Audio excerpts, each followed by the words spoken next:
Students, now the next chapter is alternating current. Let me tell you something about the direct current that we have done in so many of the experiments. जब कोई भी battery हम या फिर cell use करते हैं तो उस केस में जो आपका करंट फ्लो होता है दैट इज लाइक दिस, है ना, कुछ इस तरीके से आपका करंट फ्लो होता था। लेकिन यहाँ पे जो आपका जो ये वोल्टेज, आपने जो बैटरी का वोल्टेज आपका जो था वो फिक्स था, है ना, कि कितना उसका जो एनर्जी है that was fixed. And this current, suppose करिए 5 एम्पीयर की करंट इसमें फ्लो हो रही है, तो that was also a fixed value.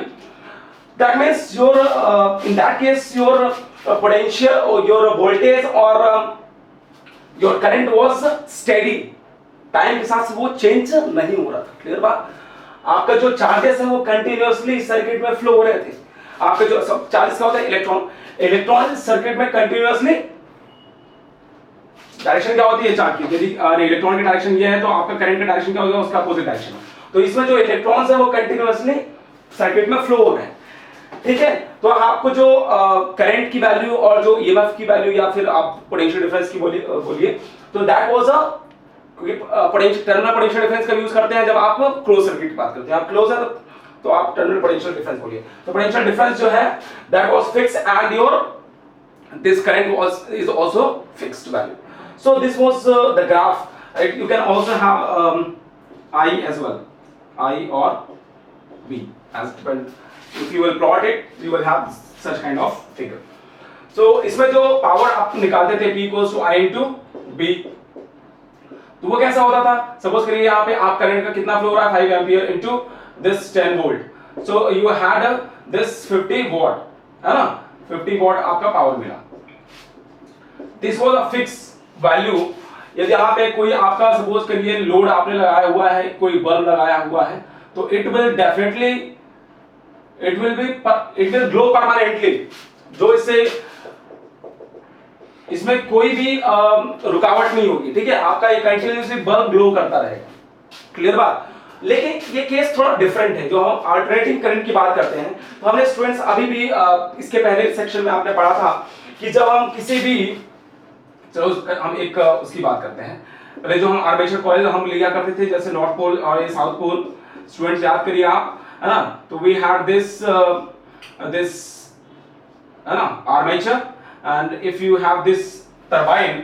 तो जब भी सपोज करिए हाइड्रो पावर की हम बात करते हैं, हाइड्रो इलेक्ट्रिक पावर की, तो जब भी इसमें वाटरफॉल होता था तो क्या होता था, ये आर्मेचर क्या करता था, दैट वाज रोटेटिंग, है ना। ठीक है, कुछ इस तरीके, मतलब कि इसको रोटेट कराता था, कुछ स्प्रिंग से हम इसको लगा देंगे, स्प्रिंग वगैरह लगा देंगे। तो इसको आप देख लीजिए कंस्ट्रक्शन कैसे करते हैं इसका।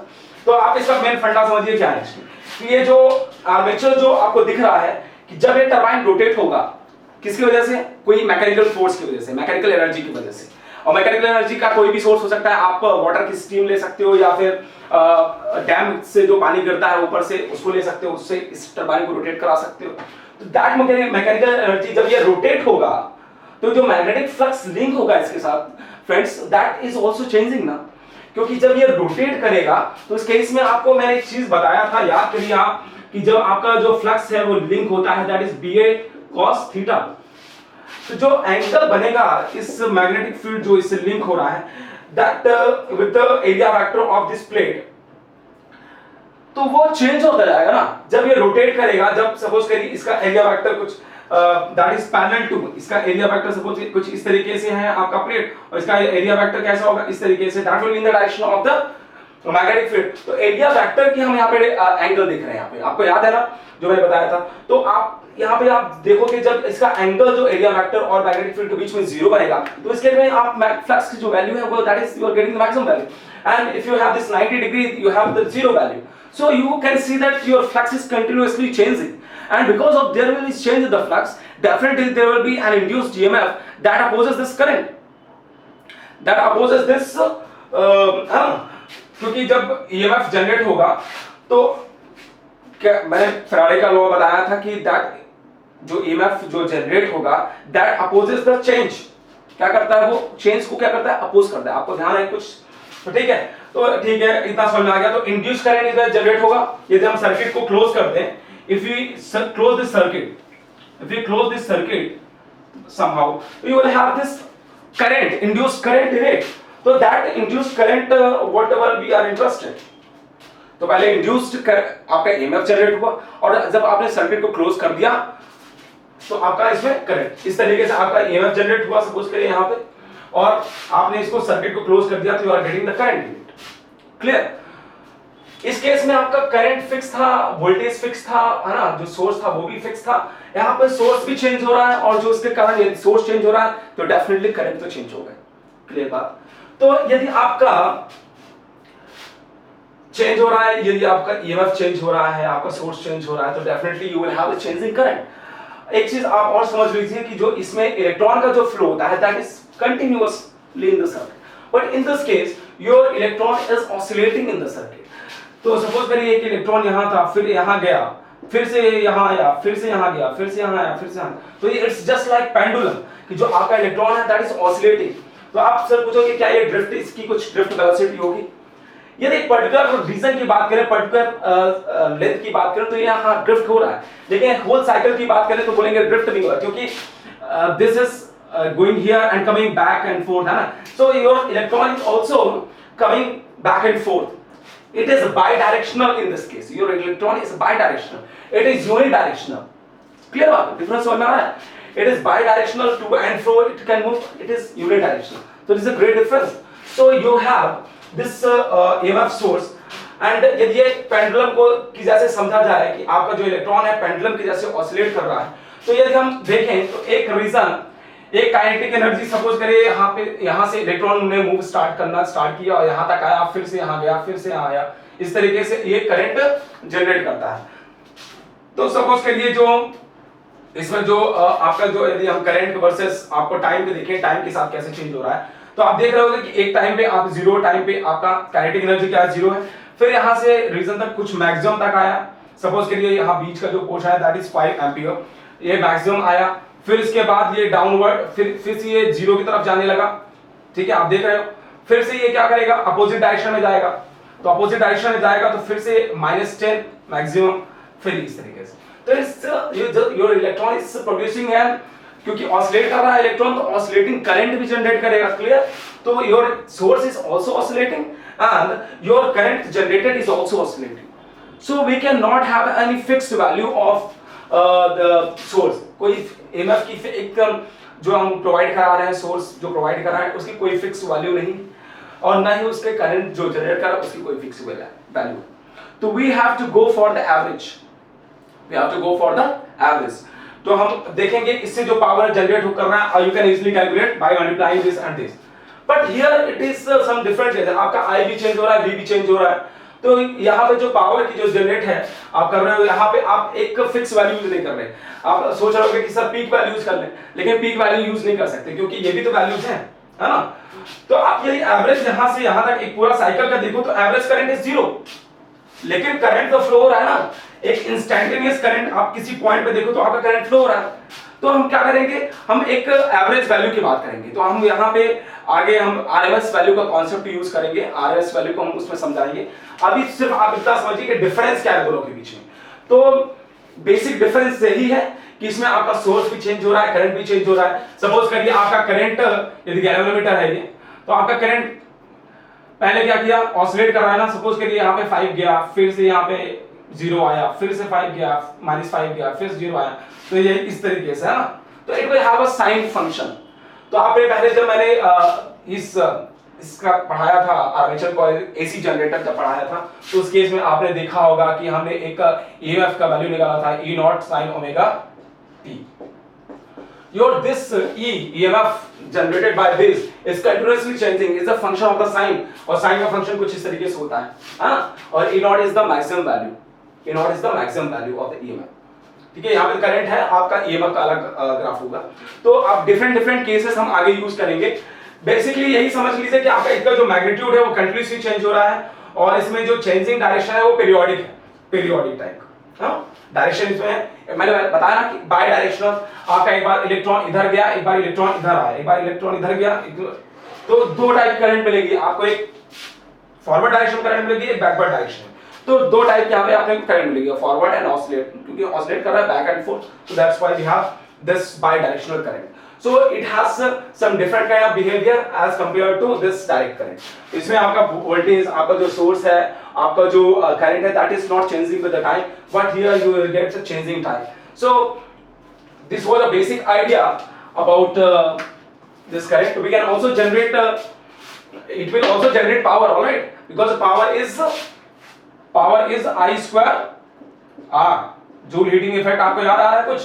तो इसकी हम बात करेंगे आगे जब हम अभी रेसिस्टर का केस लेंगे। सपोज करें यहाँ पे हमने कोई ईएमएफ सोर्स लिया और रेसिस्टर लगा दिया, उसके बाद हम उसको देखेंगे कि वोल्टेज जो आपका सोर्स है और जो करंट का उसके बीच में क्या रिलेशन है। आप इंडक्टर लगा सकते हो करंट रेसिस्टर की जगह में, आप कैपेसिटर लगा सकते हो। तो you will have different scenarios and you will have the different conditions over there कि आपका जो सोर्स है वो करंट से किस तरीके से रिलेशन कर रहा है एक दूसरे से। तो we'll see that, है ना। अभी आप बेसिक डिफरेंस यही समझिए कि it is changing, its electron is oscillating just like pendulum, but here there is no oscillation like that। आपका चार्जेस कंटिन्यूअसली फ्लो कर रहे हैं और कभी भी करंट की जब बात करते हो तो you will always have the closed circuit, all right। So this is all about the picture of AC and DC current। So let me tell you one important story that Thomas Alva Edison and versus Tesla। Please see this video on the YouTube। You will have a very good understanding of the AC and DC। आप Nikola Tesla जो बहुत बड़े scientist थे जिनके नाम से आप magnetic field का यूनिट पढ़ते हो, और जो Thomas Alva Edison was a supervisor, है ना, बहुत बड़े प्रोफेसर थे वो। तो उन्होंने जो काम किया था that was on the base of that was based on the DC। उन्होंने बहुत सारे पावर प्लांट एस्टैब्लिश कर दिए थे डीसी बेस पे। लेकिन फिर निकोला टेस्ला वो, है ना, उन्होंने नए उनकी जो सोच थी, he was a genius man, all right, so he gave this concept of the AC। पूरा उन्होंने रिवॉल्यूशनाइज कर दिया, है ना, डीसी को पूरे एकदम खत्म ही कर दिया उनका पूरा सिस्टम।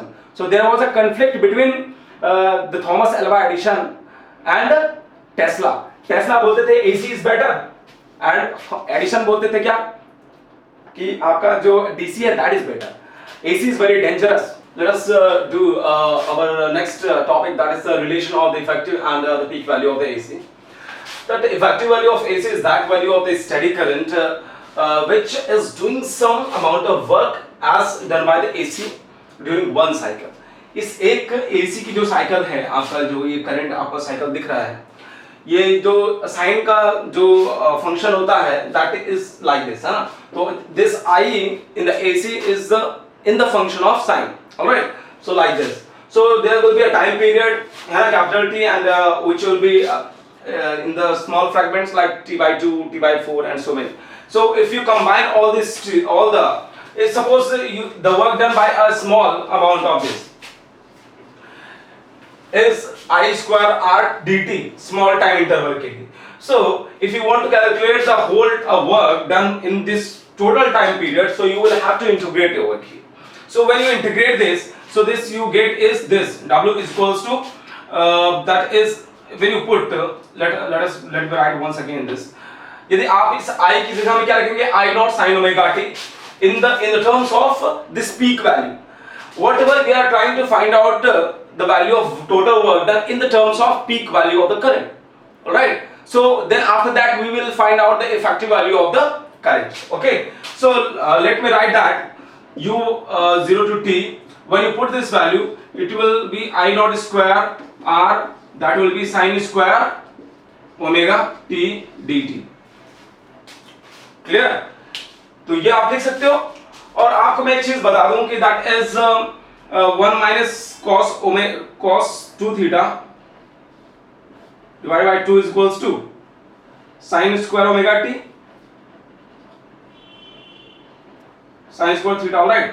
तो ये आपको इतना तो याद होगा ना कि जब आप पढ़ते थे कि 2 sin square theta that is 1 minus 2 sin square theta is equals to cos 2 theta, याद है? cos 2 theta का फॉर्मूला आपने 11th में पढ़ा होगा, उसमें पूरा ट्रिग्नोमेट्री है, तो उसको थोड़ा ये जो फॉर्मूलास वगैरह हैं उसको आप रिवीजन कर लीजिए, it will be very beneficial for you। So this is sin square theta that you have got, and when you put this value over here in place of theta you are going to put omega t, and let me these are the constant values, so take it out। यदि आप इसको बाहर ले लोगे, चलो इसको लिखे रहने देते हैं, आपको सहूलियत होगी इसको समझने में।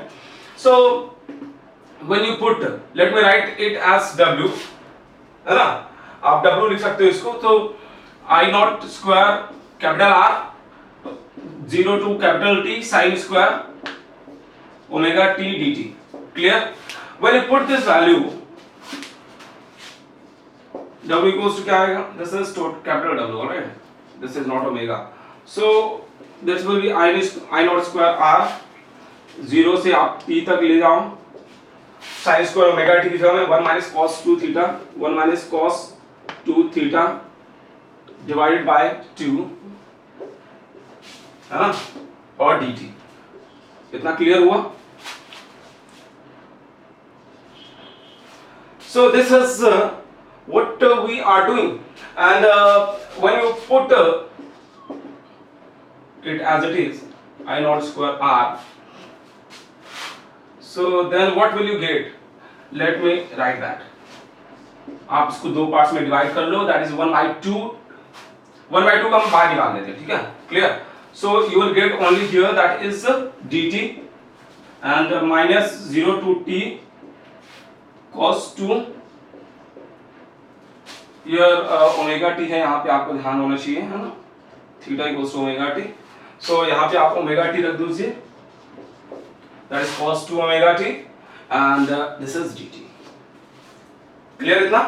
सो आप इसको आप आगे सॉल्व करते हैं, ठीक है, चलिए देखते हैं कैसे सॉल्व करते हैं. तो इतना आप नोट कर लीजिए, very important thing to understand.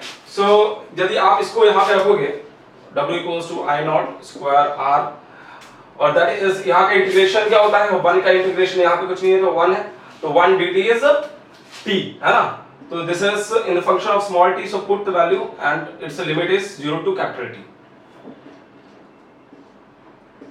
Clear? Minus cos 2 omega t का आप इंटीग्रेशन समझते हो कि नहीं समझते हो?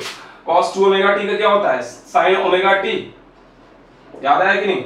और यहाँ पे 2 ओमेगा t है, सो you will have this 2 omega eight downward. ठीक है, फंक्शन है आपका, ठीक है.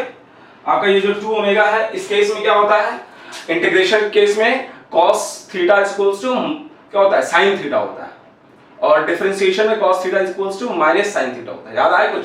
तो इस केस में sin ओमेगा t आ जाएगा, लेकिन यहाँ पे 2 था, आप 2 ओमेगा t रखो, है ना. और फिर क्या करते हैं, आप पहले इसको t सपोज करते हो ना आप लोग, अब आप यहाँ पे कुछ और सपोज करते हो, x सपोज कर लोगे, फिर इसके बाद इंटीग्रेट करोगे, आप उसको सीखिए, है ना, वेरी इंपॉर्टेंट थिंग. तो यदि आप उसको कर पा रहे हो, तो फिर that value will be equals to this. So when you put the value, that will be sin 2 omega t divide by 2 omega 0 to capital T. Clear? So इतना आएगा. तो आप इसके बाद देखिए, अब इसको आप क्या लिख सकते हैं, यहाँ पे 2 था, ठीक है, I not square R divide by 2, so it will be upper limit minus lower limit, so this will be t minus 0, बोला, चलो 0 लिख देते हैं, याद रहेगा. So this in this case what will you write, omega is equals to क्या होता है, omega equals to 2 pi by t. याद है कुछ? जब कोई भी साइकिल कंप्लीट होता है ना, अभी हम आपको फेजर डायग्राम समझाएंगे, इसी को हम सर्कुलर फॉर्म में कैसे लिख सकते हैं, will talk to that. So first you understand, you already know this value, that's in the case of the complete cycle you have this formula omega equals to 2 pi by t. So you when you put this value in the whole cycle, that will be sin 2 into 2 pi divided by t, है ना. Clear आ रहा है समझ में? और यहाँ पे इस t को अपर लिमिट को रख दे रहे हो, ठीक है, डिवाइड बाय 2 ओमेगा माइनस, ध्यान रखिएगा अपर लिमिट हमने t की जगह में कैपिटल T रखा है, ठीक है, minus lower limit, that is sin 0 हो जाएगा पूरा का पूरा आपका, और this is 2 omega. Clear? So this is very important to understand. यहाँ पे t आप यहाँ 0 रख दोगे तो पूरा 0 हो जाएगा. क्लियर? इतना समझ में आ गया? तो अब आगे देखिए इसके क्या होता है. तो जब आप इसको सॉल्व करोगे, तो in the complete cycle you can see this is the complete cycle, ठीक है. 4 omega is going to have a complete cycle, है ना. जैसे इतना तो आपको ट्रिग्नोमेट्री आपने पढ़ा होगा, ये 0 पाई 2 पाई, 3 पाई, 4 पाई, फिर जाता है यहाँ पे। तो इन this case it will act like a sine 0. So in the complete cycle it will have this complete cycle हमेशा sin की जो वैल्यू होती है that will always be 0. So when you put this value divided by r into capital T. So this is very important. This is the value of work done by a complete cycle of AC. So in terms of peak value of the current, as I already told you in this previous classes that this I is divided, this I naught is the peak value and this sin omega t is a function like this. Okay, so this I is not fixed, it has a peak value here, but also here it has some value, here it has some value, here it has some value. So it has a both kind of polarity. It has positive polarity as well and negative polarity as well. So when you write it in this fashion, you have just got an expression of the work done, that is I naught square RT divided by 2. So please try to understand it. And now effective value आपका क्या होगा? W effective I naught square R है ना divided by I naught square R into T. So I naught square R into T. So when you put the value, यदि आपका work done जो effective value हम suppose करें कि जो इस साइकिल का हमको इफेक्टिव वैल्यू मिलेगी, that is equals to this. So we can easily calculate the value of W effective. All right. So put the value I naught square R into T divided by 2 is equals to I naught square R into T. This is I naught naught. It is effective value ना, so this is you put here effective value of current. All right. यहाँ पे effective value of current आएगी, तो ये जो total current में से effective value of current को हम देखना चाहते हैं कि कितना effective value आ रहा है, ठीक है? So that's the thing. So put here I effective and then you will solve it and you will have this cancelled out. So finally what you get is I E square is equals to I naught square divided by 2. Clear? So this is going to be I is equals to I naught divided by root 2. Clear? So effective value of current, ये whole cycle का जो आपने total time period capital T में जो आपका current का जो effective value होगा, that is going to be है ना, आप इसको यदि सॉल्व करोगे 0.707 आई नॉट.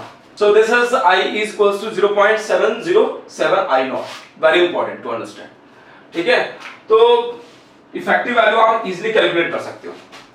और सपोज करिए इसी केस में यदि आपका ये ईएमएफ होता, यही साइकिल इसी तरीके से साइकिल उसका भी होता ना, तो उस केस को भी हम कैसे लिख सकते हैं? देखिए ई इफेक्टिव जो होगा, E effective that will be is equals to 0.707 E naught. E naught is peak value. Clear बात? तो आप इफेक्टिव वैल्यू जो है इस साइकिल की, इस कंप्लीट साइकिल की इफेक्टिव वैल्यू होगी कुछ, क्योंकि यहाँ पे कुछ पॉजिटिव वैल्यूज भी हैं और कुछ नेगेटिव वैल्यूज भी हैं. So we are trying to find the average, है ना, कि एवरेज इसका पावर कितना इसका पावर है. ठीक है, एवरेज पावर ये कितना जनरेट करता है. सो जो इफेक्टिव वैल्यू हमको करंट की मिलेगी और ईएमएफ की मिलेगी, that will be equals to this value. जैसे यदि 220 वोल्ट हाउस होल्ड सप्लाई है तो उसको क्या बोलोगे आप? That's not a peak value, that is the RMS value. If your house hold supply is 220 volt house hold supply, ठीक है, और आपकी करंट सपोज करिए, चलिए ठीक है, this is the 220 volt RMS. हमको इसका क्या निकालना है? एक पीक वैल्यू निकालना है. दिस इज आरएमएस वैल्यू जो हमको बताया, मैंने अभी पहले ही बताया आपको कि जो घर में सप्लाई होता है, हाउस होल्ड में सप्लाई होता है, that is 220 volt. That is RMS value of the V, है ना. सो वी आरएमएस है, लेट मी राइट दैट. तो इस आरएमएस वैल्यू को हम पीक वैल्यू निकालना चाहते हैं. तो आई ऑलरेडी टोल्ड यू, यदि आप इसको E लिखो चाहे V लिखो, है ना, it's a form of potential difference as well. So this V RMS आप छोटा भी यूज कर सकते हो, है ना, it's not necessary that. So √2 into 220 volt. This is V R M S और V naught, this is V naught, क्योंकि वी आर एम एस तो क्या होता है, V R M S is equals to V naught divide by root two, so it is V R M S value, so you will multiply with this, ठीक है। सो this is, यदि आप इसको 1.414 लिखो 220 वोल्ट, तो peak value will B 311 volt, multiply करके देखोगे आप 311 वोल्ट आएगा। तो which one is more dangerous, AC or DC? AC is more dangerous because it's continuously changing with the time. If you have in case of DC supply, if you have the 220 volt, it will always remain 220 volt. It's not going to change. But in this case, this current or the source EMF is continuously changing. So because of that, यदि आपका 60 hertz पर second आपका वो cycle है, यदि ये cycle मान लीजिए 60 हर्ट्ज पर सेकंड, जो जनरली हाउस होल्ड में सप्लाई 50 टू 60 हर्ट्ज पर सेकंड, तो आपको 50 टाइम्स क्या मिलेगा, आपको पीक वैल्यू का सामना करना पड़ेगा, that is 311। So it is very dangerous for the human beings. Students, now this is a phase difference, we can have different conditions when your AC voltage related with this current. So in case of your resistor when connected in the circuit, when any inductor is connected in the circuit, when any capacitor in the any AC circuit, so we will have different kind of phase relationship with this your AC voltage, that is EMF, and the current. Clear? So we can have the different ways to represent those kind of behaviors. So here generally I will tell you about the phasors. First, let me discuss about this simple diagram of the oscillation. That is the sine function, sinusoidal function, as you know, because we have already talked about this is equals to E naught sine omega t. All right, and after that here we have chosen a case when your current is lagging behind this E. All right, we have chosen a case. There can be different conditions, but I am taking one of those conditions, that is your AC voltage is leading this current by some angle phi. So I is equals to I naught sin omega t minus phi. कुछ phi angle के साथ वो क्या कर रहा है, इससे AC voltage से डिफरेंस में है, ठीक है। So this is your phase for the E is a kind of the sinusoidal function, and this is also I, but here it is lagging. You can say there is a phase difference of pi between this. यहाँ तक जब तक 0 से पाई तक इसकी energy खर्च हो रही थी, इस पे कोई भी करंट जनरेट नहीं हो रही थी, ठीक है। फिर उसके बाद करंट जनरेट होना स्टार्ट हुआ, but after that, after pi, late me right here, यहाँ तो ये तो 0 ही कहलाएगा ना, ये तो यहाँ पे 0 ही कहलाएगा, तो यहाँ पे आपको यहाँ पे 0 ही मिलेगा, ठीक है, यहाँ से स्टार्ट हो रहा है, ठीक है। So here it is pi, here it is 0, alright, there is a phase difference of pi. So 0 pi and after that so on, just like AC voltage है ना, just like AC signal, जो sinusoidal function ये भी है, ये भी sinusoidal function है, but there is a phase difference of pi here. So we are representing by phi square. Clear? Now we are presenting it with a very interesting that is called a phasor diagram, है ना। हम phasor diagram पढ़ना जा रहे हैं यहाँ पे। Clear? In the case of phasor diagram, we can represent this complete cycle 0 to t in the form like this. आप इसको देख पा रहे हो 0 pi 2 pi, alright? 0 pi 2 pi, 2 pi ये भी होता है 0 से, here it is 2 pi, है ना? 0 ये pi और फिर ये 2 pi, ठीक है? So we can represent this sinusoidal function in the terms of this. So try to understand this. If we have this यहाँ से यहाँ तक हम पूरा क्या माने, is equals to E naught sin omega t, clear, and this is your peak value, this is your peak value, and projection of this is this. So here you have this peak value. So here it is moving in this direction, and this if you suppose, because I is lagging behind your AC voltage, so you are going to suppose that this vector is representing an I is equals to I naught sin omega t minus phi, और यहाँ पे इसका जो ये I naught होगा, ठीक है, this is I naught and projection of this is here, so here it will have I naught. So please try to understand, and if you can see that there is a phase difference in this with some angle phi. It is not necessary that it must always be pi. There can be different scenarios for that. So this we are representing in general term, that is phi, which is showing a phase difference between this E and I. You can easily represent this. So here it has this vector and here it has this projection vector.